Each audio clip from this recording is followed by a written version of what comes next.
right, everybody. Welcome to the Students of S.H.I.E.L.D. podcast, and we are just getting out of seeing a little film. I am Mike, joined alongside Vince, and for the first time on the audio podcast, it's Tina. I'm sorry. Tina, Hello. acclaimed Star Wars expert with us today. Yeah. I watched it 2 years ago over the summer, and now I'm an expert. Yeah, that is how we have it. We are literally, we're recording this in a nice 5 to midnight. We are getting out of the theater, and we're just kind of recording our initial thoughts. Can you show? You were a fellow journalist. Can you show some professionalism, please? I'm sorry, I made a snack. I clearly know that. They all heard the sound. That Mike picked that up. Sorry. So stick around for a couple seconds. The lovely Bill Murray will serenade you, and then we're going to discuss a little movie called Star Wars: The Last Jedi. Dun dun dun! Star Wars, nothing but Star Wars. Give me the Star Wars, don't let them end. Star Wars, if they should bar wars, please let these Star Wars stay. And hey, how about that nutty Star Wars? We saw Luke Skywalker drink titty milk. Yep. It was weird. Yeah, that was very strange. It broke new ground! I think we're gonna kind of ramble all over the place, but I think Nothing in this movie makes sense. I don't know if that's I don't get the completely geography of that island. It has porgs, and then it has the milk titty creatures. true. And the caretakers. And the nuns? Yeah. There's also That wear clothing. Where does the clothing come from? also I don't Do know they if make you it? saw. I don't know if you saw in the background in one of the shots. There's also some kind of like whale Sea looking creature. thing. Yeah, I saw that too. Yeah. But There's fish? moving. Do we know what that planet's called? I have no idea. I'm sure it has a name and a long book about it.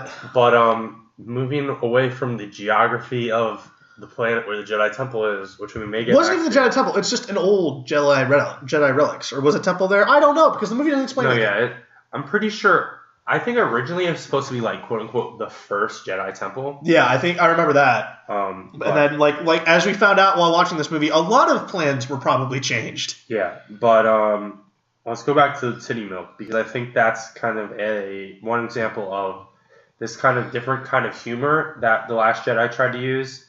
It felt very like it did a lot of the time for me. It didn't feel like I was watching a Star Wars movie. It felt like I was watching this weird amalgam of a Star Wars movie mixed with a Marvel film. It kind of felt like Spaceballs, and I hate Spaceballs. Yeah, a lot of people have been making Spaceballs comparisons. Like, not like the goofy or like parody top, kind of over the top. It just mix. felt like humor that doesn't fit. Like even the beginning of the movie, we have Poe like speaking to General Hux through his X-wing, and he's like making jokes. Oh yeah, that was. He made a that "your was mom" weird. joke. Like that felt like so out of place for Star Wars. Yeah. Well, I think, and we didn't like this is. It's not like Force Awakens was also like this, but I think this kind of sense of humor, it definitely is inspired by the success of the Marvel Cinematic Universe. And obviously, as the Marvel Club, we have some kind of like. We're the Marvel Club. I didn't know that. Yeah, we have some kind of like perception on that and how that influences everything. I've never seen a Marvel film. But I think it's worth noting that like the original trilogy has funny moments, and obviously there's as it moves on. Well, the original trilogy's funny moments are very much more slapstick, or like they became unintentionally funny later. Like I went back and watched Empire like 2 weeks ago. My favorite parts of Empire, like humor-wise, are Harrison Ford yelling off screen because it's clearly just like 80-yard thrown in there. Like, Harrison, we need you to like throw this, and he's like, I'm just there. Like you just hear it in the background. It's hilarious. Or just Leia being like, "You half-witted, scripted-looking nerf herder." Like that's funny to me. It's But just that was. like, Well, I didn't take that that's- as funny. That's a clear insult. oh, it's I funny. think that's it's just. funny. It's I over think the top. it's unintentional. I think that's just George Lucas's Yeah. terrible writing. But George Lucas, who wrote the love lines, "I'm so in love with you because you're so in love with me," or something to that extent. Yeah, and then obviously there's the whole Ewoks thing in Jedi, and that they took a lighter tone. Back with to that. the actual film. Well, wait. Well, I guess how do we want to Wait, tackle wait, this? Do we want wait. to tackle this scene beginning to end? I'm trying to say something. All right. But so there's a little bit of humor and different kinds of humor in the original trilogy. Towards Jedi, Lucas was trying to go more towards the kids and the toys and everything like that. But then in the prequels, especially episode 1 and 2, and all the Jar Jar stuff, especially episode 1, we saw a lot of humor. Like there's like everything Jar Jar does, but like he steps on poop at some point, and then like one of the aliens like I'm gonna lose my mind.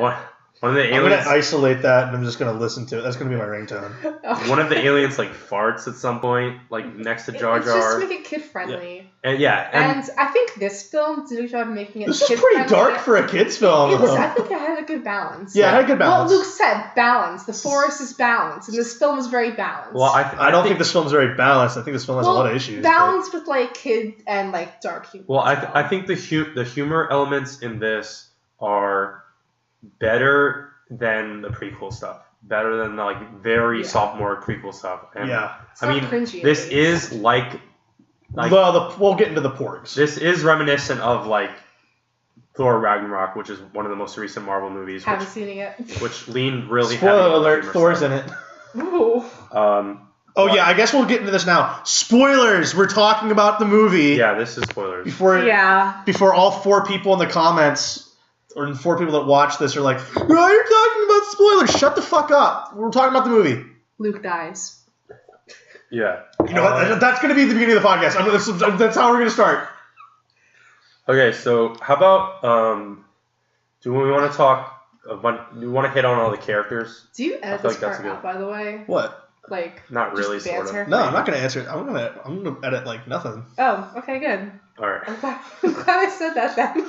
Okay, so let's touch on like. I mean, I can make that clip and have you say it at the very beginning. All right, let's touch on some of the major characters. All right, Han is dead, and they kind of moved Spoilers! Spoilers! They kind of moved past that pretty quickly.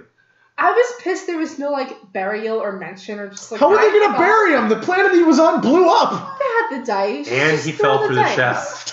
Okay, but like. Can we talk about once again? There's another scene in this movie where characters get on a platform over a bottomless chasm. Empire once again. First Order doesn't have any guardrails. Yeah. Well, just install some. With Phasma though, it was like a giant gaping hole that was created. It wasn't like. No, there is a thing like that's because I had to get into the other room. Oh yeah, Phasma's dead too now. Oh yeah, well I don't know. Phasma. I hope what they do with Phasma is just be that character that comes back and is just like, oh, it's Phasma. Like it's not.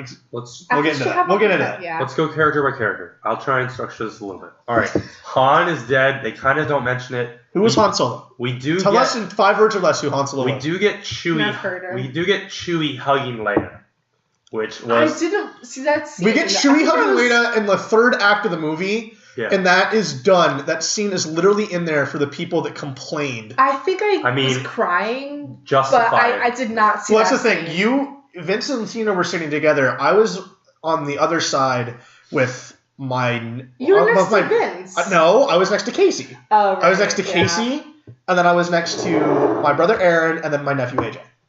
This is some great meta stuff for the podcast. That doesn't matter. Okay. Star Wars doesn't matter. So yeah, Chewie does hug Leia, and that's probably a direct reference to people complaining like, why do Leia and Chewie not acknowledge each other after Han dies in Force Awakens? Right. So like whatever. While we're on it, Chewie doesn't do a ton in this movie. Chewie got shafted. He kind of just like he goes with Rey to. Does he in any action scenes like on the ground or just when he's flying the Falcon? Yeah, I don't. He doesn't do anything on the ground. And then like he does get a scene with Luke, right? Yeah, he's the one who tears Luke's door off. Yeah. But like for most of the scenes on that Jedi planet, Chewie is presumably just like sleeping in the Falcon. Like we have no idea what he's doing. I don't even know why he's there. Well, he's cooking porgs. We know that. Oh yeah. That was actually pretty funny. That was funny, but also kind of like. And that's the extent of where the porgs should have gone. It wasn't that like. No, I think that was the worst part of the porgs. I thought that was their height, and then it just went worse. The porgs didn't do much, so they were just like there. You know, they didn't. I mean, really I don't like the it. porgs because they're a clearly manufactured cute thing that we're supposed to love. So is BB-8 and R2-D2 and Well- all these people. well, here's the thing. But they're literally made so people go, "Aw." Yeah, but here's the thing: the Porgs are better than the Ewoks because the Ewoks. Oh, are shut the fuck up! The Ewoks are that, but the entire plot of Jedi hinges on the Ewoks. Well, the Without Ewoks the actually Ewoks, add value to the plot. but that's what I'm saying. And they The Ewoks help are the stupid. rebels win against the Empire. Yeah, but like that's why the they're bad. That's the bad part. good. How is that bad? That is not bad. It's fine. No. It's fine. It helps the rebels win. These films so, are for like, children. It's fine. The 2 Ewoks movies we got though were not fine. Wicked is I really own cute. them on. I own them on DVD. Really? Yeah. Wow. All right. So the Porgs. Lighthouse. What about Well, yeah, the We'll Porgs. get there. The Porgs are a little annoying. Like, I guess by the end of the movie, they just have like one of them hanging out. Like Chewie has a pet Porg. There's like a family of them on the Falcon. That was that's the so thing is they have a cute. bunch of them earlier, but that's before they lift off. I'm pretty sure. And then there's just the one that's like always with Chewie, and then I think at the very end he's like on top of R2 or something. I don't. So, I mean, that's the thing. I prefer them to the Ewoks. I feel like Because you're in the minority. It's just a totally background thing, just for the toys and the kids. I like both. The entire plot doesn't like hinge on them, like because I think you're. The entire plot of the Ewoks does not hinge on them. without the Ewoks, they would the rebels would not have destroyed the second Death Star. Guys, we're going really off topic. We're not talking about this. Okay. Movie. We're not talking about that movie. Let's get back on track. All right. I think you're wrong on that though. So I think let's get to Luke later, but we already did Han. Let's do the other part of the Trinity. Leia. Okay. Tina's a Leia stan, so what do you I think would lick about her Leia? pussy. I thought Jesus Christ, that's wow. Do you want me to cut that out? No, it's okay. I mean, who's gonna listen? Would to you that? lick? Well, if you're gonna lick it now, it might be like old and dusty. I mean, she's dead now, but like, I've heard, There's some dirt I've on it. heard that Leia had a bigger part in this movie, and she did. But to the same extent, she was in a coma for half of it. I really didn't appreciate that because what's the fucking point of putting this new person? I don't even know her name. Well, Pink-haired especially lady in Holdo. charge, Admiral Holdo. What's the point? Yeah, who well, you're did right. nothing to help. Well, She what's did- the point? Well, also, Holdo's horribly stupid because she has a plan and just neglects to tell Well, everyone. she has no plan. Well, no, her plan is to put everyone on the transports. But she's like, but the way the movie takes it is that she neglects to tell anyone this plan. So Poe, because he's a fucking idiot, is just like, well, she must be a traitor, and the entire time we're believed that she's a traitor. So by the time, Holdo not revealing her plan to the Alliance literally costs Yeah. most of the lives of the Resistance. Yeah. Yeah, all right. While we're on, let's do a Holdo detour real quick, and then we'll come back to Leia. Holdo has purple hair, which, like, whatever, it's Star Wars, but it kept, like, it stood out to me. Holdo's played by Laura Dern. Like, the actual, like, acting, I thought it was mostly She was fine. It's Laura Dern. She's always going to give a good performance. Basically, it's just like, oh, let's get Laura Dern in the movie. Let's introduce more rebellion leaders. Yeah. And Because then, Mon Mothma absent. yeah, But and she then, was where in Force she? Awakens, wasn't Yeah, she? she was. and Yeah, then I don't know where she was here. I mean, basically, Holdo's purpose is to build up Holdo and then eventually lead into her sacrifice, and then to build tension with Leia when Leia. It's not even to gets build decommissioned. tension with Leia. It's to build tension with Poe. Well, yeah. I just think to the set up whole that point, plot. like the creators said, like, oh, Leia will have a bigger role, but I mean, then she was but then in you the give film her that weird substantially force, longer and then than Force Awakens. You shoot her into space. She does the weird force thing. All right, And okay. then it goes to a coma. Okay, What the fuck see, is that? There is a scene in this movie where me, Casey, and I think Vince started laughing uncontrollably. I started crying. Casey had to literally cover his Yeah, mouth like- for 2 minutes. It's It literally is so bad. it's Okay, it was really cringy, but that kind of just shows you. In episode 6, I think it was, I don't know, Yoda who was like, there is another. No, it's not, she has because the he says that at Force. the end of 5. No. He says it end in of 5. 6. I watched 5 No. this week. He said whatever, 5. whatever. Luke leaves. When And he's Luke talking. goes back to Dagobah, He informs Luke there's another, but when he's talking to Obi-Wan, he said no, there's none.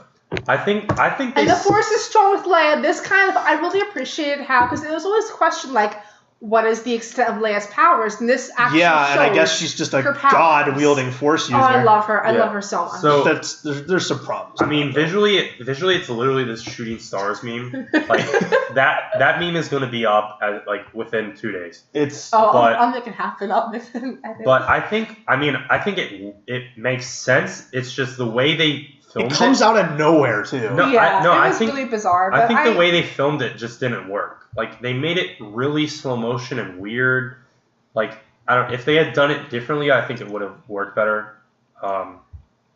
Regardless, though, I think that was a great example of how strong she is as a character. yeah, I wish we saw like weird. one more thing like that though, like later on. Yeah, because she doesn't. Well, when she she interacted has- with Luke at yeah. the end, and I told you that wasn't actually Luke present; that was his Yeah. Force ghost. Yeah, whatever, not Casey Force called ghost. that as well. Like, Yeah. I mean, though I will it's say, pretty when convincing. we get to that sequence, it convinced me because what really convinced me is that he had the dice from the Falcon. So Well, like, What I thought, because I haven't seen we'll get there. anybody- We'll get there. We'll get there.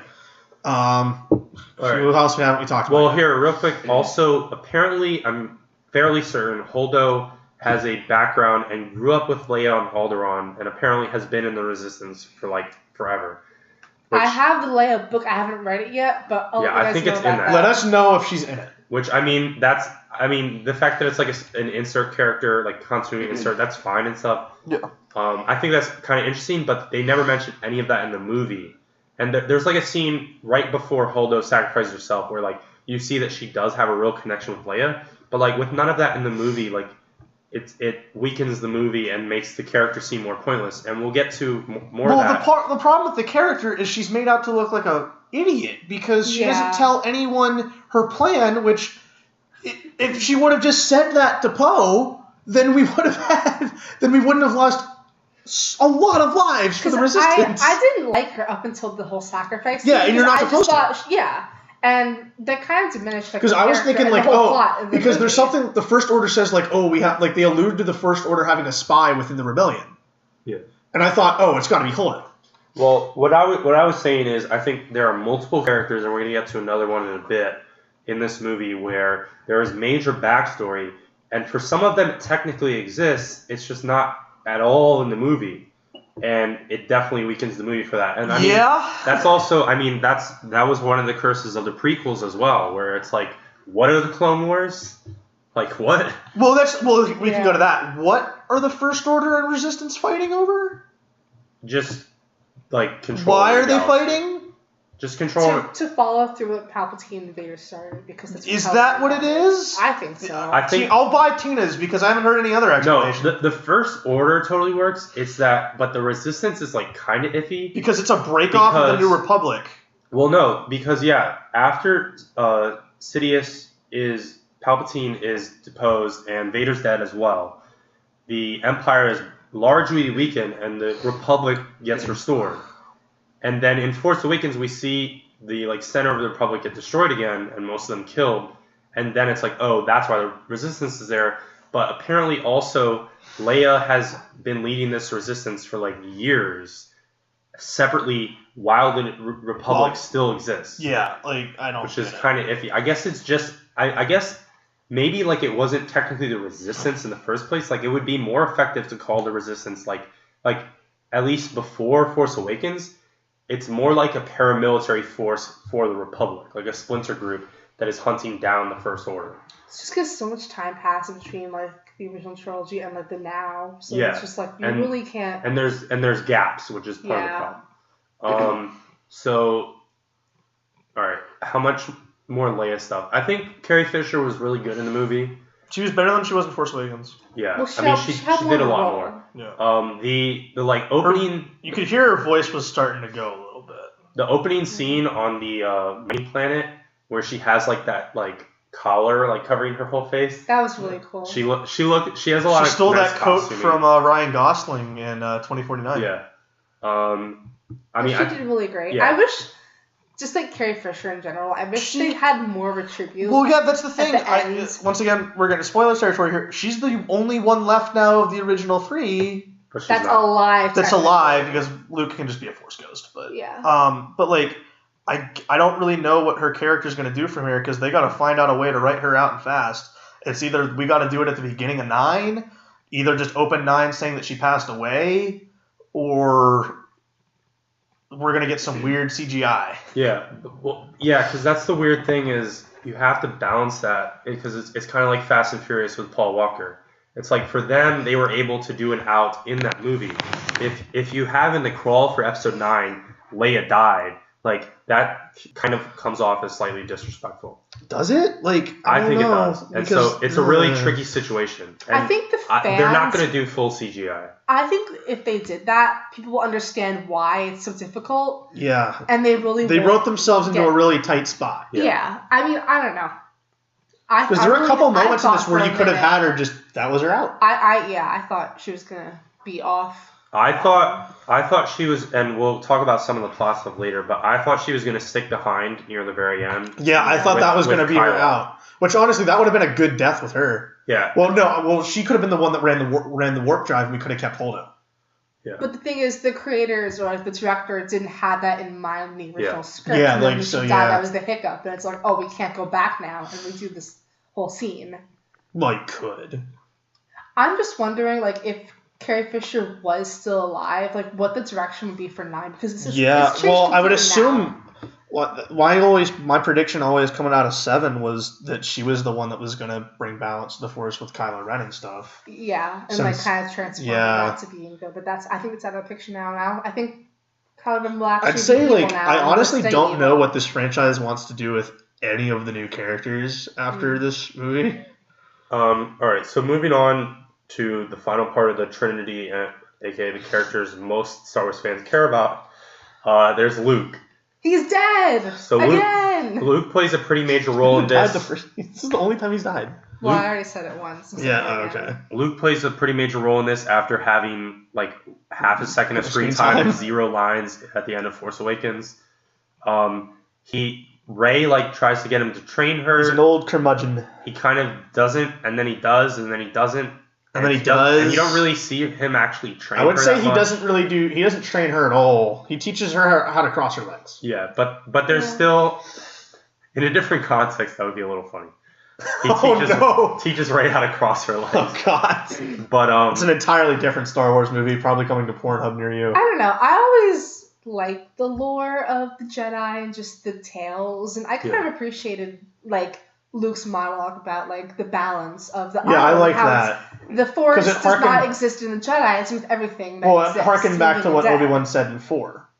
And I guess what I like about this movie is it really kind of eradicates midichlorians.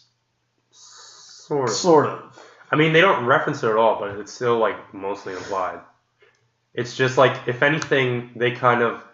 Because the rest of the movies are so centered on the Skywalkers, and, this movie... Snoke is obsessed with the Skywalker line. Yeah, I guess this is the movie that finally diverges us from the Skywalker. But at the same time, it also finally connects this trilogy to the Skywalker line and the other 6 movies. Because, as we said, Luke was left on a cliff and not only had a half-second screen time in 7. Yeah. So how'd you feel about Mark Hamill's performance? I thought he did an alright job. I thought it was good. I thought it was pretty great. There was 1 or 2 lines. I think it was actually when he was talking to Kylo on the mining planet. Just one line where I was like... Which line was it? I don't remember, but it was just one line where the delivery, I'm like, oh yeah, Mark Hamill kind of isn't the greatest actor. Did you hear him do some Joker? I heard some Joker creep in. I heard some Joker creep in. But when he was doing voiceover stuff. But yeah, so then Luke eventually comes in, Deus Ex Machina. But he was awesome. Where did he come from? Was he with Chewbacca? No, he was on. He was never there. Right. You're the one who just said that. Yeah. It's late. I'm pretty tired. He comes in, and we assume he's Deus Ex Machina, and he has a super badass moment. The whole thing is the resistance is up. They're literally up against the wall. For a minute, I kind of when Kylo Ren put the lightsaber through him, I thought he was already the Force ghost. Did he already die? Yeah, I was like, oh, did he already kill himself? But then there's a lot of suicide in this movie. Where is there suicide? Well, Luke. But that's not suicide. It's with Yoda faded away. It's not suicide. It's just the time. It's the Jedi's time. That one bomber, that's the sister of Rose. No, he didn't. That was his sister either. It seems like the way those bombers work, you're dying once you drop that payload. I mean, it's not really suicide, but it's more like jumping on a grenade for like within battle. But yeah, Luke and like we're going to get into him more, but Luke at one point he shows up and is like just facing down like this whole First Order AT-ATs and like the ships. And Kylo's little petty bitch ass says like fire literally every gun on him. Harder, faster, and then, better, stronger. And then just keep firing for like a sustained 5 minutes. And then Hux is like, stop, we're wasting all the ammo. And then Luke just gets there and like Kylo doesn't really. Luke does something great. This had to be improvised by Mark Hamill. Is literally he just brushes his shoulders off. And he's like, I'm fine. And then Kylo runs down and he's like, all right, shit, I gotta face it. They fight, and Luke is like badass as shit. He like is doing some fucking limbo, and even like that was cool. He does the limbo, but then he does this like slide. And here they do this cool thing. Is what the prequels ruined was that like Yoda's jumping around with lightsaber stuff. You don't see Luke like jumping around and stuff. He's very much still the traditional lightsaber fighting with his moves, but there's like he's very quick. Even when he was young, he never was into the whole like Rey just maniacally waving her. No, he's very methodical. But like, what's really cool is you don't see him striking him. He's in full defense, which is cool. Yeah. Well, part of that is because he can't strike. Yeah, which was awesome because he keeps letting Kylo strike him. Yeah, which it's then revealed like Kylo like does his like Hail Mary like berserk charge, and you think that he's gonna cut Luke in half, like I thought for a minute. Standard Star Wars dismemberment stuff. Yeah. And he turns around, Luke's there, and then he just like tries to poke Luke, and it's like it's like a hologram of some sort, and then it's like or a Force ghost, or no, he's just there. Like, Luke is all the way across the galaxy, and he's sitting with his legs crossed, like he was showing Rey, and then he's projecting himself there the entire time. And that was a great. That was pretty cool. Was a great and the tell, and looking back on it, the tell is the fact that his hair is different. Yeah. No, he looked so good in the black robe too. He looked great. Well, he has like the gray beard, but then like on that. Yeah, it's trimmed into a goatee. Yeah. It's more like when he was darker. When he was with young Kylo Ren. Yeah. I was surprised that he. I wasn't surprised. I don't know. It was a really good look. He looked good. Like in that black robe, it looked real good. Well, and then we see the other tell is we see the lightsaber was broken. So how was it fixed? Yeah, it's revealed that it's a hologram of sorts, Force hologram, whatever. And then my only complaint is that I wish Luke had his green lightsaber and not the blue one. And then Luke kind of disappears into the Force. And while we're on that, earlier on the Jedi planet, Yoda shows up as a Force ghost. That was actually. I liked that scene. But Yoda sounded off and looked terrible. No, okay, I disagree. Okay, all right. People know me that I don't like Yoda. I think he's terrible. I don't like him. I liked him in this movie. I actually liked him. I liked him. I thought his scene was I thought his scene worked very well because it really harkens back to Empire. I liked that like Yoda's then back again to like tell Luke like you didn't listen. Like, I think the dialogue works. I was also kind of being the puppet. Almost. Speaking of Last Jedi, the TV's on in our apartment as we do this. And we keep seeing Last Jedi. I know it's CGI and it's kind of similar to prequels. I kind of was getting that puppeteer feel almost. With the bouncing. Yeah, they tried to kind of go in the middle, but I don't think he looked good. There was something weird with the face, particularly the eyes that were off. I think people who like Yoda, my friend loves Yoda. She's gonna freak out when she sees. Well, it was really cool to see him because I didn't expect to see him show up. Yeah. And then Yoda, as a Force ghost, summons lightning from the sky and burns the EU. And the like kind of meta commentary. There's a lot of meta commentary in this movie that we are interpreting is that he burns the books. So like formally on screen, the EU, or at least the past, the history, most of it is gone. So like old Knights of the Old Republic and all that kind of stuff. But even still, he burned a bunch of like very important text, which was kind of weird. And I guess talking about Luke's character, I like that Luke is he's in this place because he failed to live up to his legend. Yeah. I like that he's upset because he failed. All right. Well then and Yoda's the one that pulls him out and be like, hey, it's all right. All right. So then let's segue from that to his failure. which is Kylo Ren. So we're given, this is mostly told to us in Force Awakens, but we're given context. We're given concrete, like, exactly this is what happened. So Luke, following Jedi, and obviously Ben Solo is born at some point, and he gets Ben Solo and about a dozen other students, and he opens a Jedi temple. And Ben Solo apparently has been somehow in contact with this character Snoke, which we'll get into in a minute. And Ben he's kind of wavering, dark side, light side, that kind of thing.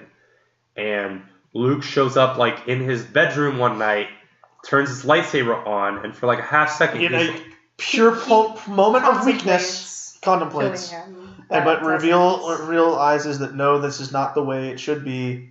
But it's too late because Kylo Ren sees him and they get to a lightsaber fight.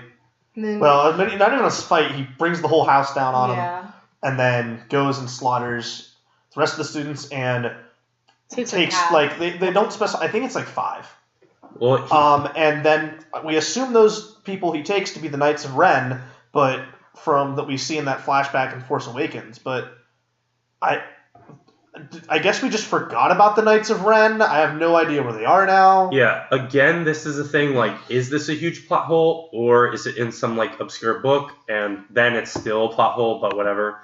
I feel dumb. I don't even recall that at all. I mean, I don't really remember. I mean, we're bringing up something, like, they made, like, a lot of the press releases and stuff of Force Awakens, they made to, like, bring up the fact that, oh, the Knights of Ren are a big thing, and, like, you have that shot of them in the rain with Kylo Ren in front of them, and they're all, like, wearing masks similar to Kylo Ren.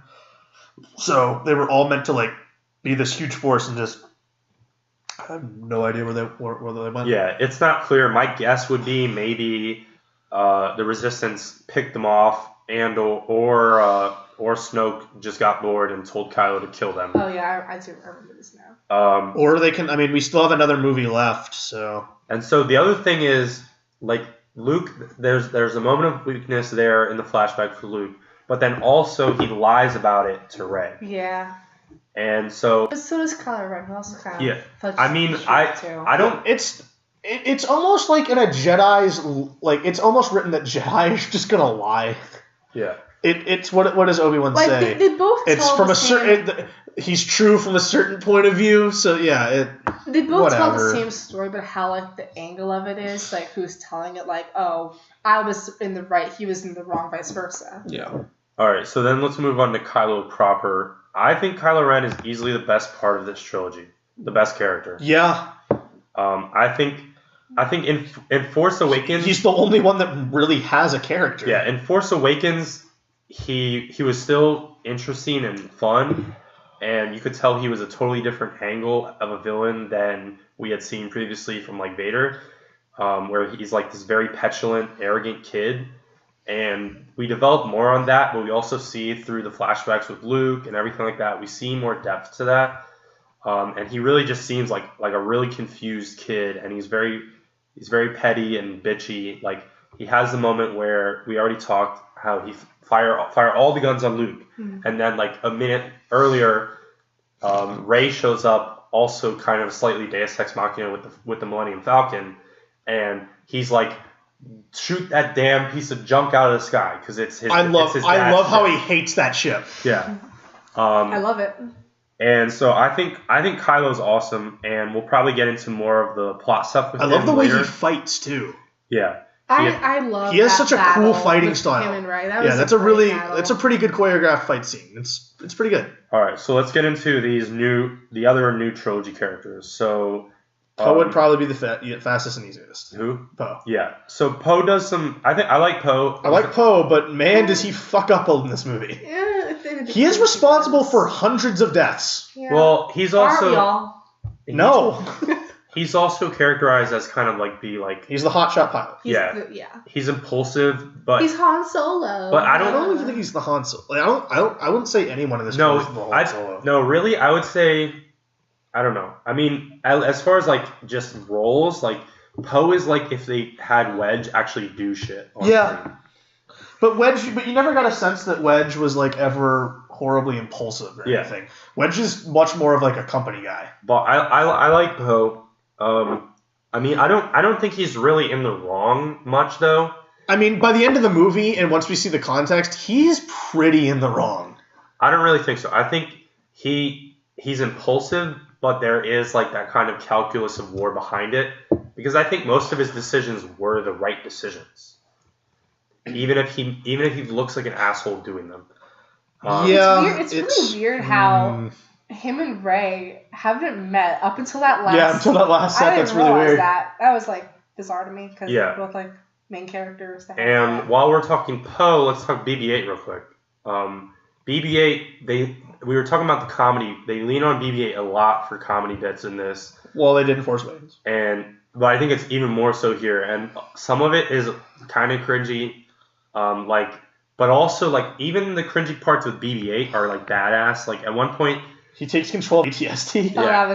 He controls an AT-ST. And earlier, like, this, like, little alien was putting coins in him because he thought he was, like, a slot machine. Yeah, really like a planet. Later that alien, by the way, was played by Warwick Davis. Yeah. His favorite Ewok. Later, he uses the coins as, like, a machine gun to, like, take down a stormtrooper.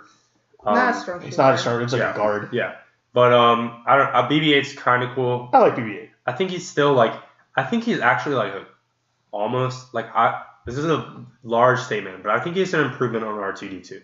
I think he has more character than R2D2 does. Yeah. Like in the way he moves and emotes. Yeah. And he like R2D2, especially in the prequels. R2D2 was also like the like bullshit badass like character where like R2D2 would randomly like save the day out of nowhere. Yeah. And like BB-8, I think does it more credibly.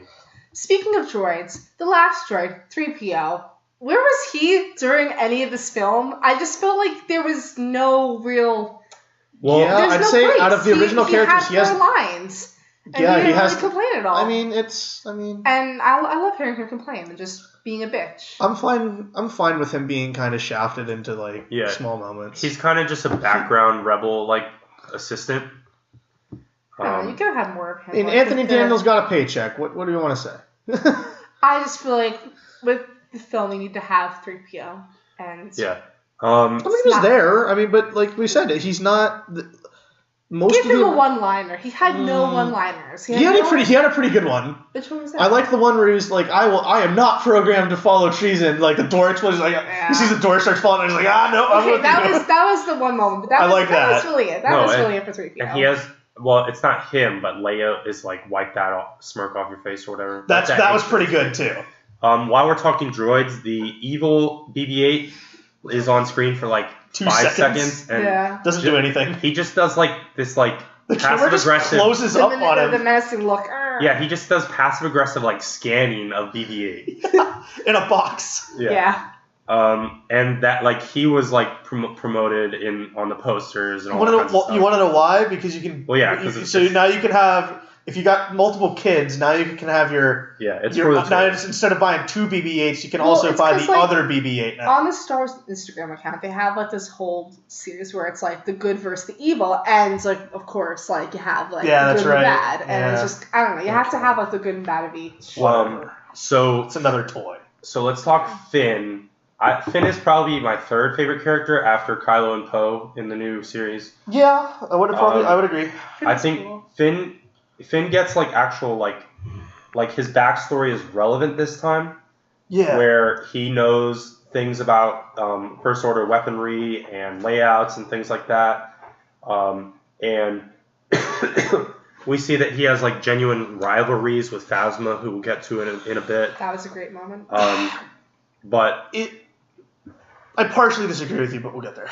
But and then I think we'll probably bring Finn back up a few more times, but Finn was all around pretty good. And then he gets a sidekick. I really like the scene where he charges at that beam. I kind of almost wish I thought that would have been good. It would have been a great moment for the character, but considering like I said, by the end of this movie, I don't really know where we're going with. I don't know what this movie has in store. Like, I don't think they know what to do with any of these new characters, especially Finn, because for a lot of this, like, until he got his little mission, like, he's got nothing to do. All right, so with Finn, we're then thank God John Boyega is charismatic.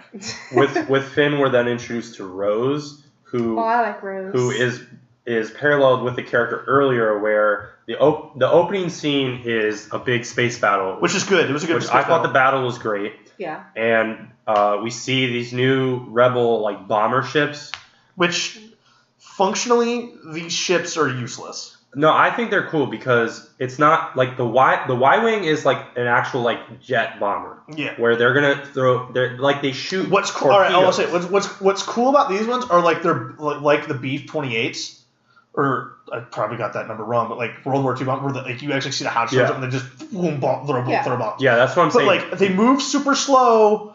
And it looks like if you're stationed on one of these ships, it looks just like it's suicide duty. Yeah. Well, these are like really heavy hitter bombers because they have like probably 6 of them, and then in the end we learned that but they have really no shielding for a bomber. You'd think they would. It's really weird because they're supposed to have the fighters alongside them. Yeah, they didn't have any.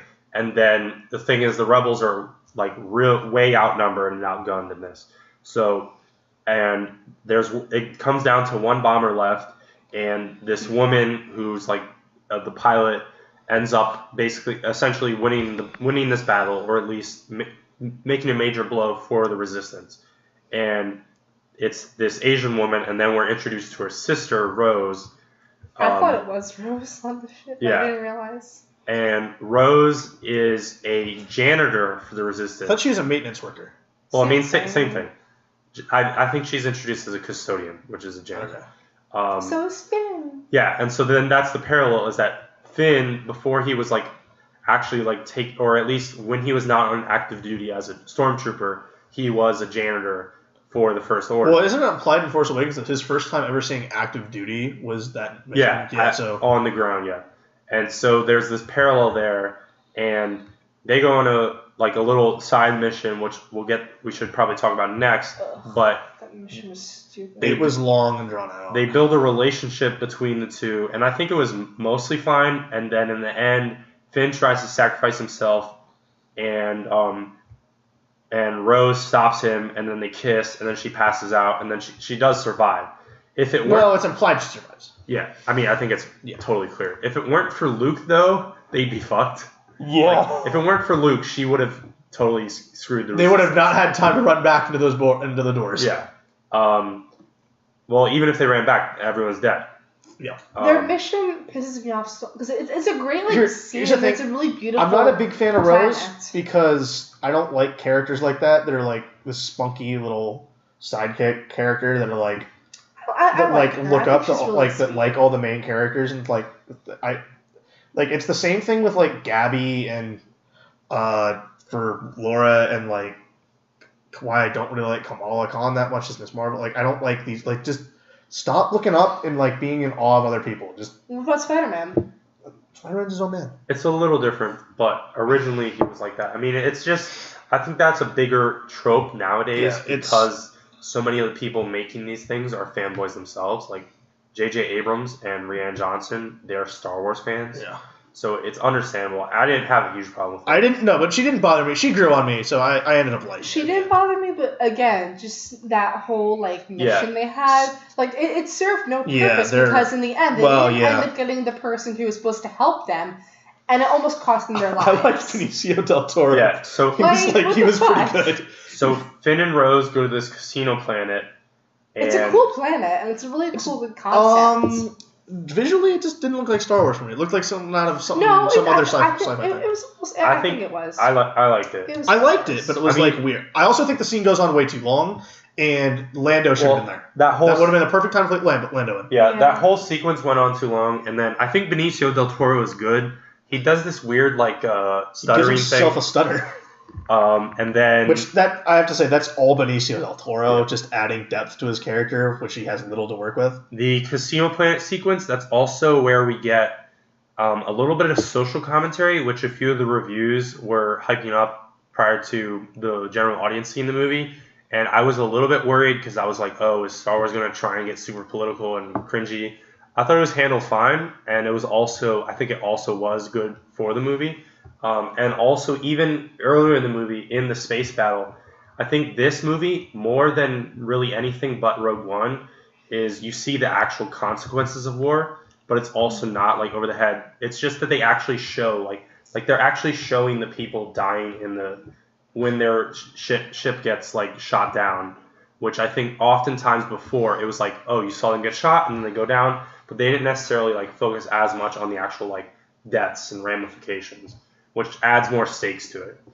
And on the casino planet, we see that like the people are there and they're wealthy because they profit off of war by selling machinery. They're war profiteers, and there's like this weird like slavery under system there, and that gets back to, we'll just jump right ahead and then that come ending back. Scene though, The final scene in the movie, my God. you see these 3 slave kids, and they're like. Well, this harkens back to what Luke wants. They're acting out Star Wars, basically. Yeah. Like Luke Skywalker. Well, the whole thing, like I said, Luke's thing is he failed at being the legend of Luke Skywalker. But what he does in the end, he redeems that legend. Now that legend goes throughout the galaxy. So you close in on these little kids who are, and the whole thing about the Force. Well, we'll get into this when we talk about Rey. Is you find out that Rey comes from nothing. Yeah. And she's a nobody, which that was probably the best case for her background. But, like, Anakin was a slave. Luke was just this little tiny farm boy. So you close up on these child slaves, and then you see one of them has the Force. The ending kind of pissed me off almost because I kind of liked where it ended with, like, I say that. Leia and Rey. And it was like, this is like traditional Star Wars. Yeah. But it wasn't over, and there was this extra scene. I thought it was like a little bit too indie art house to end it up, and that like when I thought about the context of it, I was like, okay, actually this kind of works. There is no Last Jedi. There's more to come. Yeah, I like it because I think it's more effective in showing that hope remains. Yeah. Within the within not just the Resistance, but like the Jedi Order too. Within the world of Star Wars, and we see that there's a future and everything like that. And so and we know that Johnson is going off to make his own trilogy. Yeah. Could his trilogy be focused? I have my theory. My theory now is could this theory be focused on these other kid Jedis around kid Force users around the galaxy? Yeah. Because it's unspecified whether this new trilogy is going to be. We know it's a spin-off, but we don't know if it's prequel or future yet. I think. Yeah. So then, let's hit Rey last maybe. So Captain Phasma. Useless. Shows up again. So in Force Awakens, she was heavily promoted, and then has very little screen time. My favorite thing being Gwendolyn Christie in her interviews going, I hope little girls look up being like, I want to be Captain Phasma. Yeah, I want to be a Nazi leader. Which, first of all, she's a villain, but also she's hardly in the movie. She's hardly in the movie and shafted.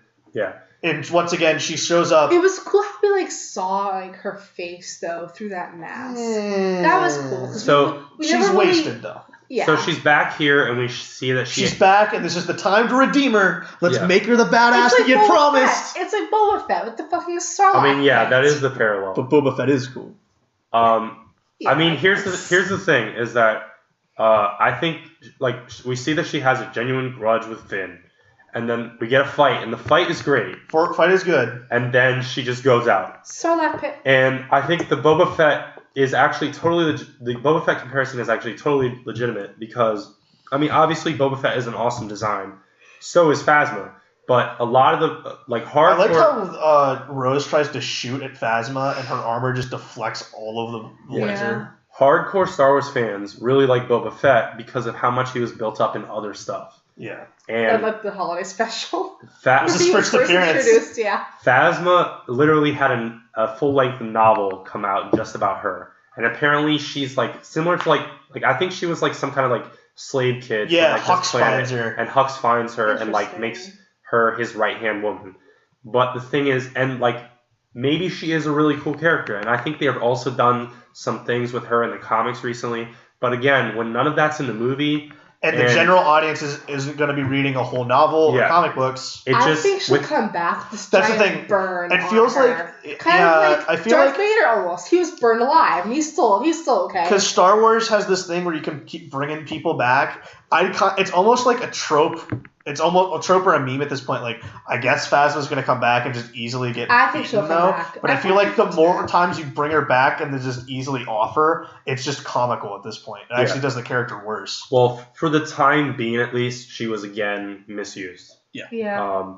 And Again, it was really cool. I'll say this: seeing the this mask movie on. is really packed, and a lot happens. There's It almost lots feels of- like this is part 2 and 3, and we have a whole other part to go. yeah, all right. Now let's get to Snoke, which again, similar Oh my issues, God. similar Who is issues he? as Phasma. Should we cover all 2 pieces of Snoke now? Yeah. Who So is this man?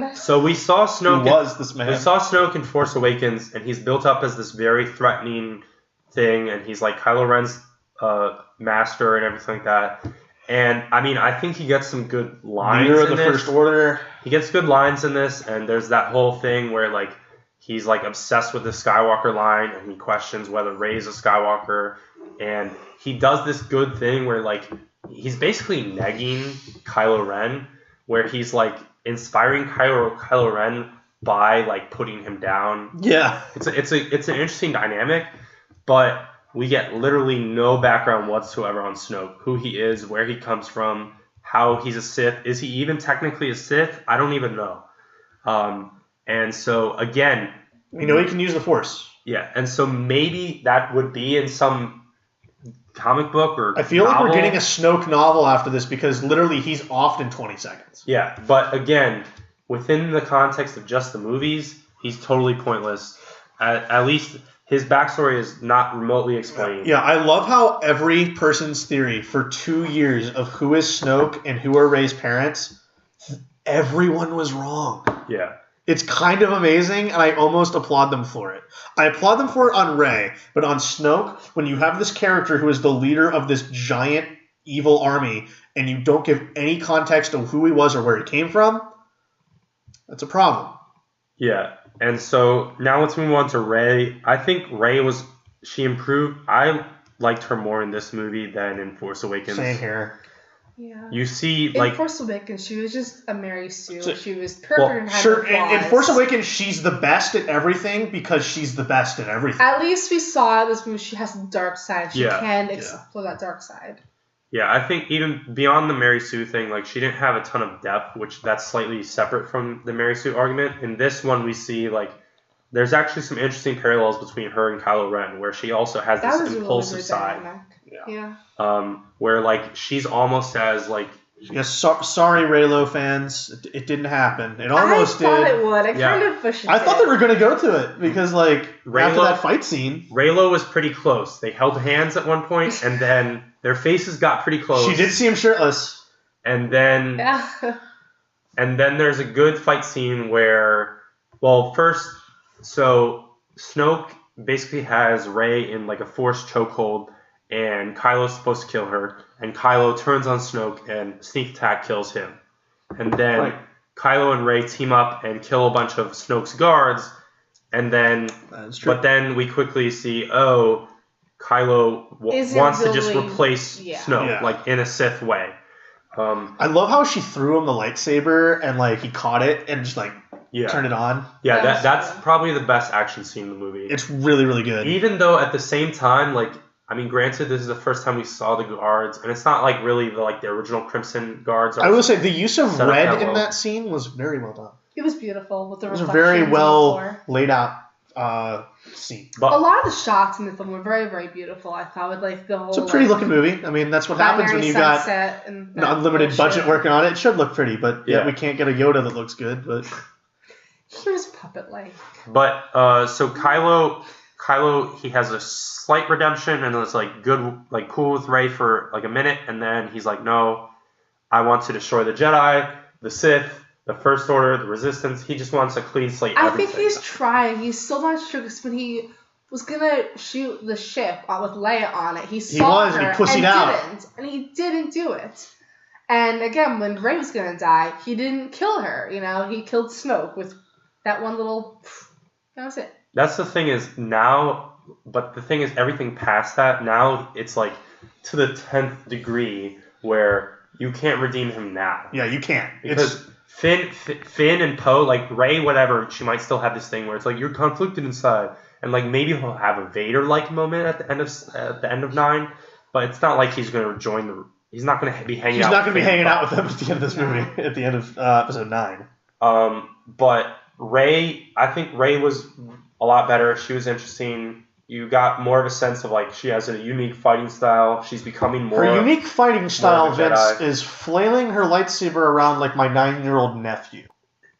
It's Like Arrested no. Development. She's flailing it around like Kylo, just slightly different. I mean, it's still better than all of the prequels. I'll agree. choreography. So Darth Maul had some style. Darth Maul, that's probably the best choreographed Oh yeah, fight. that first episode 1 with yeah. It's a really good that was fight. really great. But Rey is overall good.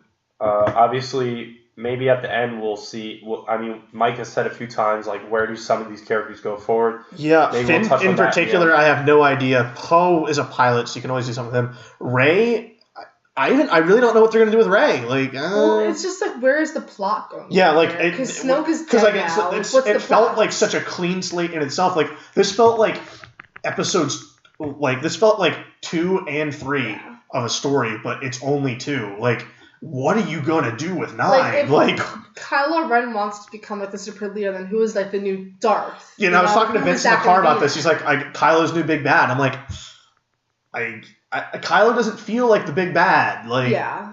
It's almost like Hux. even Hux is kind of the big bad at this point. I wouldn't even say Hux. Like, Hux is just like a Tarkin that's still alive. But like in the original trilogy, like Darth Vader was like he was like we knew Darth Vader was like a force to be reckoned with, but like we knew the Emperor was there. Emperor was big bad. Yeah, Palpatine was behind the curtains Yeah. the whole time, but like Darth Vader's still a force to be reckoned. Kylo Ren's still a force to be reckoned with, but like he's not big bad material. Well, he's a good B+ player. He's a baby. Well, what I've been saying is the First Order, you can't compare it to the Empire because it's totally different. Hux is supposed to be ineffective and then I guess the arrogant, entire first, and so is Kylo. and if they're supposed to be effective, then how the hell have they wiped out the Resistance this much? Well, I mean, Finn's bad battle tactics did a lot of that for them, but like, then this group of incompetent idiots get so powerful across the galaxy? Because it can't just be through the funding of these rich assholes. Yeah. Like, you have to have skilled people to helm that machinery they're given. So one thing I want to point out, going into the casino plot line, we see Lupita Nyong'o as Maz Kanata pop up again. And my favorite part was That was great. Maz Kanata is off screen because she is literally like shooting people in a union like trade disagreement Yeah. gone violent. Horribly wrong. That's just like classic Maz Kanata. Which I think it's You've only seen it once. Yes, it's classic. I think it's a cool part in general, but it's also like a kind of funny call. The way I interpret it is a kind of funny callback to like prequel stuff where Lucas, like the main plot of the prequels is like trade union disagreements. Yeah. And let's see what else. Minor things. We were talking about how a lot of the movie looks nice. On the mining planet, That looks incredible. I like the red salt effect. That was really cool. Because it almost looks like blood. I thought when Kylo Ren like went across. I think that was what they were going for. It's like, oh god, there's blood, but no, it's just like. We already talked about the porgs. Overall, I'm mostly fine with the porgs. They annoy me. I am pro porg. They're too much they're porg. so cute. I love them. Too much porg. They're I think adorable. as a background thing, they were fine. The scene with Chewie trying to eat barbecue, that was the only point that really. That was the point. I thought that was the height of it, and then after that, everything after that, I was just like, okay, I'm done. I was the opposite. I thought they toned it down after that because when Chewie's like trying to eat the barbecue, they do like 6 reaction shots on different. That's boards. true. Yeah. No, what I'm saying is like I was fine with them up until that, and then everything else, I was just like, that should have been their last big moment. Yeah, the Luke getting the like titty milk from the thing. I thought that was overboard. By the way, that milk was green and not blue, so now we it can was talk kind about of green blue. and blue milk from Star Wars. I thought blue. the like gem fox things, I thought they were fine. They look cool. There's actually a really cool behind the scenes featurette on YouTube talking about like those are all like animatronics. So for the most part, I thought the creature design and stuff and the world building was mostly fine. Yeah. Some of it felt like the crystal foxes. I think it's just they look It was so. it was too Like some of them are CGI, just I too don't know. CGI. Look like they look really really beautiful though. But And The only real creatures we have from like the original was like the Ewoks, and those are like obviously puppets, but like they kind of still have that like charm, that real life. I felt we got more good creature and that's what stuff. Star Wars is. It's just like the charm. I thought we got you good know? more good creature stuff on Jakku, but Jakku. closing thoughts. We have Luke fading away to be a Force ghost. I sobbed for like 20 Yeah. minutes. It was a good death. I It was literally sobbed for 20 minutes. I thought it was a mess. perfect death. I was a mess. It was a great death, but I was a mess. I loved Luke's interactions with all the members of the original trilogy. He got a good last moment with each of them. Yeah, well, that's the biggest crime is That's what was sad, yeah. we didn't get one last good moment with him. But he got a good last Luke's moment fault. with Leia. That's Luke's fault. I'm sorry. He wanted That would be J.J. Abrams' fault. Yeah, so the main like Trinity, quote unquote. He gets a really good last good with 3PO. Yeah, they're all Just winks at him. They're all out. Leia's technically not, but obviously Carrie Fisher, you have to do something with that. So now we're now officially fully. I also into liked characters. Luke's parting words to Kylo Ren with "See you around, kid." You just know he's gonna pop up again. Yeah. Well, yeah, he'll just bother him now as a Force ghost. Which is great. That's what he does to Kate Skywalker in Star Wars Legacy. I don't know. It's just so emotional seeing him like fade away. When you see Yoda die, it's like the same exact feeling you get. I felt like he's gone, but not really gone. I mean, it's different for you because you didn't see these movies until like 2 years ago. Yeah. So it's kind of like a little like this somber, almost complete moment, I guess, for me and Vince, because like obviously we've seen these movies over and over since we were children. So like we got Force Awakens where we had to say goodbye to Han Solo. Where like as you get older, I felt like you realize Han Solo is really cool. So it's hard to say goodbye to Han Solo, but like part of you always loves Luke, and I think Luke is one of my favorite characters. So saying goodbye to him was a little bit of a hard moment, but I thought he had a very, very good death, and him dying and fading away with the binary sunset again was perfect. Yeah, we've already said several times how we don't totally know where the plot is going next, but I'll say at the end of this movie, I finally actually care about the main characters for this new trilogy. Yeah, I'm interested to see where they go. So I am interested in Episode 9. And then we have J.J. Abrams coming back for 9. Yeah, well, that's the question. Would you rather have J.J. Abrams back, or would you rather have Rian Johnson do Episode 9? Well, here's the thing. I think Rian Johnson. I would rather see Rian Johnson would do because like he did so much in this movie to set up what was coming next, and I feel like J.J. is a great guy to start with. I do like that we're starting and ending with the same guy, but now J.J. Abrams has to take a story that was twisted from what he originally started with. We're going to get Ray in a bikini. We're going to get Ewoks. I don't know what J.J. Abrams is going to do. Yeah. I wish we still had Rian Johnson. I'll say... if he just toned down the humor just a little bit. I'd say that this is having... I'd love to have Rian Johnson back. And I still think that JJ is a better choice to end this than Colin Trevorrow would be. Yeah, and Mike discussed earlier how because of Disney and Kathleen Kennedy's confidence in Rian Johnson, he's been given a trilogy, but it is not 10 through 12. It's going to be a spin-off. Well, they also have not formally announced episodes 10 through 12. Yeah. But they have said his trilogy is not 10 through 12. So we could we could see Knights of Old Republic. I don't know what we could see. The Rogue One anthology. I mean, here's the thing: we're getting a trilogy of it now. This ain't like a Star Wars story. This is a trilogy of movies. Well, it's a Star Wars story trilogy. Well, we don't know what they're gonna like. I assume if they're doing a trilogy with these, we're getting a crawl or something. Yeah. Well, I just mean it is a spin-off. I'm excited. Which I'm excited for those because I think he had a really good grasp, and like we said, he made this connect with the original trilogy more than what JJ did. Yeah, I just said I like these characters now, but I'm also like, especially with the like core characters like the Trinity gone, I'm at this point where it's like it would be nice in the movies to get genuine spin-offs now. Yeah. Because Rogue One is like not a spin-off.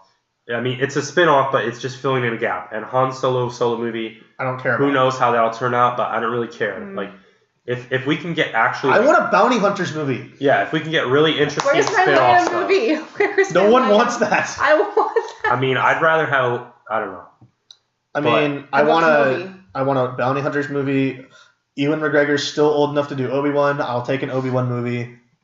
But like, let's start let's start having fun. Like what I love about this movie was like all. Are we ever gonna see a lore. Star Wars movie without a lightsaber? Like, I don't know. I just like learning about like all the Jedi shit, and that was just like really interesting, and seeing like that new side to all of it. I just liked how outwardly see powerful more they of made that. Luke. Like, Yeah. they really just. It was really, really cool. How do you feel about Billie Lourd having so much screen time? That was nice. I think she was. I did not like. potential. She was in the movie. She was in Force Awakens for like 3 seconds. Yeah. She's in like. She's now a major member of the rebellion now. I don't know. They're really. She has no character. I don't even know her name. I think she has a name. Well, everyone's Star Wars. I mean, it's not like she's like nameless tech operator. I mean, it's not like Admiral Akbar has a character. Admiral Akbar did not get the death he deserved. Yeah. There was no remembering for Admiral Akbar. As far as I don't know, there were also like 2 to 3 lines that Rey did where I'm like, oh, Daisy Ridley's not the perfect actress, but again, neither was Mark Hamill. There is no perfect like actor. I know, but I'm saying like she's not like a really. I like actress. Benicio del Toro as just this. He does that thing from he does the thing that Mac does in. Always Sunny? No, in Indiana Jones 4, never Kingdom of Crystal mind. Skull, where he does like this, where Mac does like that quadruple agent thing, but Benicio del Toro does it in this, but he makes it work just because he's so damn charismatic. Yeah. I'd like to see his character kind of stick around, but I don't know if we'll get him. No, I don't think we'll ever see him on screen again, but again, that'll be a character like. He'll probably pop up in a comic or a novel. And I guess as we're kind of wrapping up, what would you like to see from Episode 9? I definitely want. I mean, they need to build Finn and Rose because Rose is a new character that they're building as like part of the core characters, and that relationship needs to be furthered. I like where Finn is right now. I like where Poe is, but we need to see a little bit of maturation from Poe, especially because I felt like he didn't really learn the lesson that Leia told him. Well, that's the thing is you assume he's learned some of that off screen at the end, or he's thinking on that over, and especially with Leia out of the picture, Holdo out of the picture, Poe is going to have to step up. Yeah, and I think it's kind of cool that Poe is going to be in this position as like this great commander and like this inspiration as a like. But he's just kind of at the core, though. He's just like this simple pilot who loves to fly. Yeah, and then obviously Rey is now. She's a Jedi. She's the last Jedi, kind of. And now with obviously Rey and Kylo are just going to be paralleled more and more, which is interesting because like obviously Luke in the original trilogy he's tracking down Vader and stuff, and he's going to fight Vader, but you don't really see as much like they don't interact a ton until they actually come across each other. Right. And you have these literal like force connections between Rey and Kylo, which continued after Snoke died. Yep. And so they're forever linked. Yeah, and both of them also have that wavering alignment, which is interesting. But also at the same time, I'm pretty confident neither of them will ever flip. No, I think they're set where they are now. So it's just kind of we're gonna get our big fight in the next one probably. Yeah, and the problem is that again I said Poe needs to step up, but that's because the rebellion leaders, Leia's out, Akbar's out, Mon Mothma is apparently out, Holdo's out, and then on the First Order side, it's Hux and Kylo. It's Hux and Kylo. And Hux, especially towards the end of this movie, once Snoke is out of the picture, Hux gets made to look like a bitch a lot. He's literally a cartoon by the end of the movie. All right, when Kylo's on the ground, does he have a lightsaber or is he reaching for a gun? He's reaching for a gun to make sure is he going to kill Kylo? I think he's going to kill Kylo. Okay. Yeah. That's what I thought, but I was curious if he had like a lightsaber and then Hux was going to like try and be a fake Sith for a while. No, he had a gun. For me, in 9, I want 2 things to happen. I want more like Jedi lore, just like more to the whole like mythology aspect of it all. And that's the problem. That's the problem now. You have to severely grow Rey at this point. Yeah. Well, no, To that's show that she's. I To still show want to that. see her learning because we didn't really see her ever learn. With Luke, we saw him learn under. Because like by the time we got to episode 6 with Luke, Luke's a full-fledged Jedi Master. And with Rey, we really didn't see that. I want to see her train more. I want to see her learn and grow more. She's still like a Padawan right now. Yeah. That's the thing. As far as we know, no one can teach her. And the only place that she knows where Jedi stuff was, Yoda burned it all down. So... Well, that's the weird thing. We see that she has the books on the... She has the books on the Falcon. I don't remember that. Yeah, there's it's when Finn sees them when he's putting stuff away. Okay. Which makes me question how they got there. If Yoda burned it all down, Maybe she grabbed them. Maybe grabbed them and she was oh no, it's implied. Okay, I get it now because he must have given Rey the books because Yoda comments on finding them very dry and the girl did too. All right. Well, the point is. We're either going to see like a self-taught training montage where she's reading books and teaching herself, or they're going to have to do a continuity insert like Lost Jedi character. Or I mean the way they did it in the original trilogy was just like in between 5 and 6 Luke went back to Dagobah to train.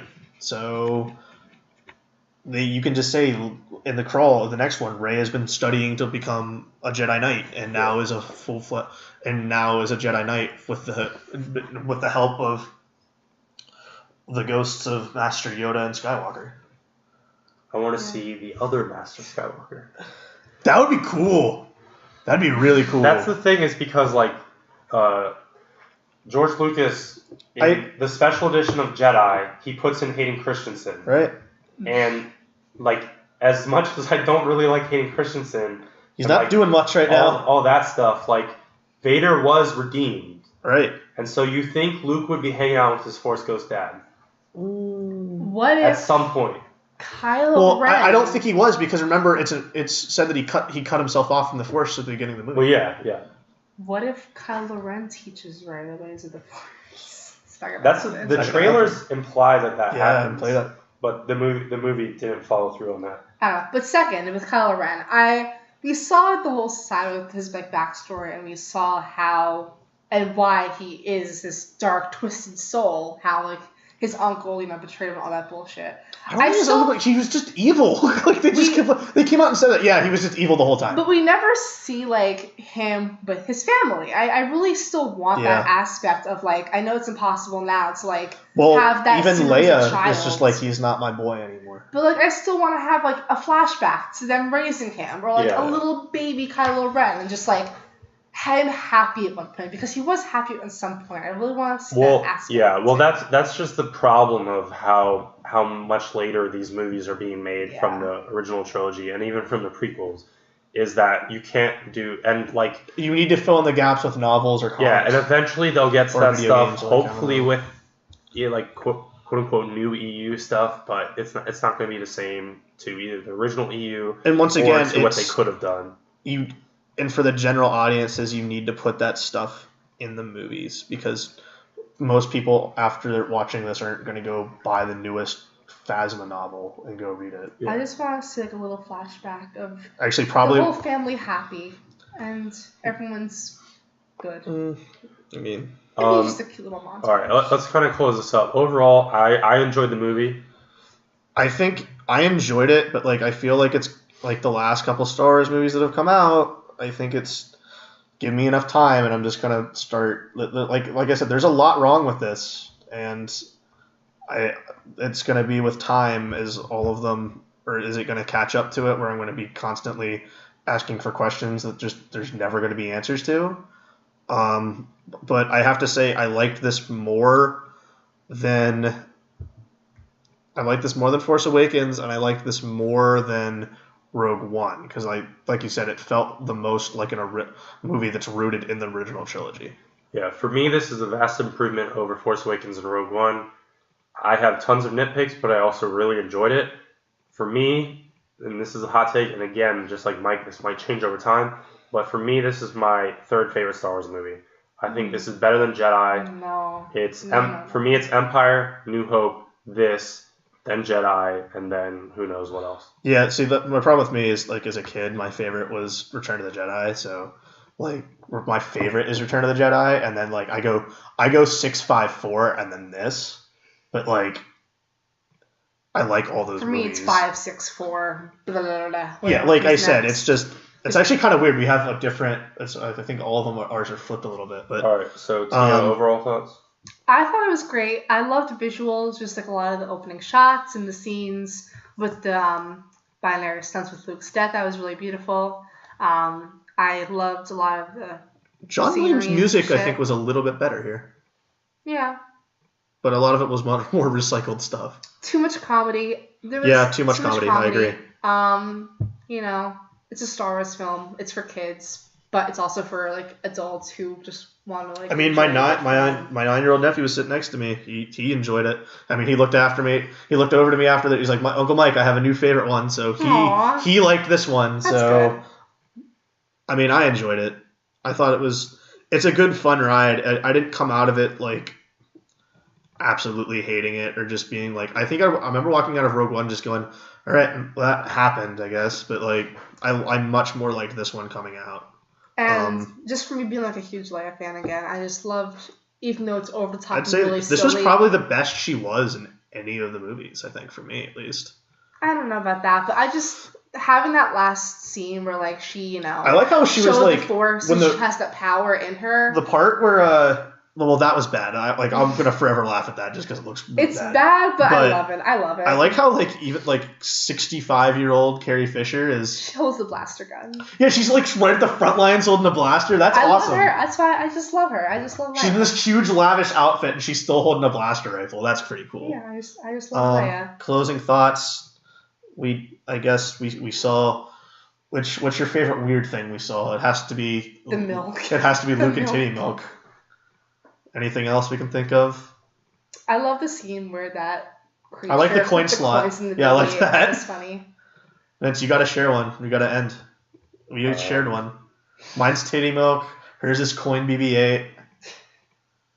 Is it the burning of learning texts? Yeah, I think Yoda just calling down thunder and lightning from the heavens and burning books was just weird. That was funny. I liked it. And with that is Star Wars: The Last Jedi. Oh, what are our rankings? 10, like 1 out of 10. I have this thing now because my views on Star Wars movies change so much after I see them. Is I'm not giving, like, this is meant to be like a first reaction, so I'm not giving a rating. I enjoyed the movie. I'm gonna say 8 out of 10. Within a blockbuster scale, I'm giving it a 7 out of 10. All right. Well, if you made it this far, why? I mean, well, because they want to know. They want to know who the Last Jedi is. It's Leia. It's Rey. It's Leia. With this, have fun, happy holidays, merry Star Wars month. Happy Light Day. Yeah, happy Life Day, happy Wookiee Life Day, and enjoy the Porg life.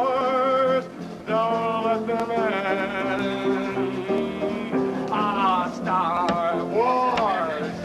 If they should bar wars, please let these Star Wars stay.